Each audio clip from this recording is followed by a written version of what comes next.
যখন আমরা বলছি যে 5 আগস্টের পরে আপনারা এরকম জুলুম নির্যাতন চালিয়েন না, মানুষকে পাথর মেরে হত্যা করিয়েন না, এগুলা নিয়ে কর্মসূচি পালন করি, তখন আমাদেরকে বলে তোমরা রাজাকার, তোমরা আলবদর, তোমরা আশামস, তোমরা স্বাধীনতা বিরোধী, তোমরা গণহত্যাকারী।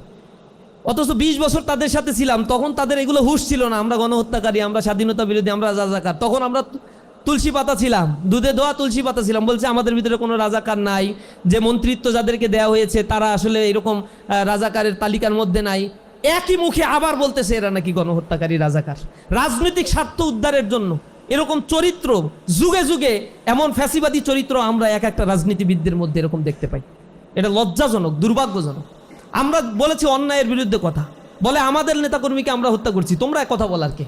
নিজেদের নেতাকর্মীদেরকে নিজেরা হত্যা করছে। আপনারা দেখছেন যে 10 মাসে, এই যে মানবাধিকার সংগঠনগুলো রিপোর্ট দিয়েছে, গত 10 মাসে 756টি রাজনৈতিক সহিংসতার ঘটনা ঘটেছে।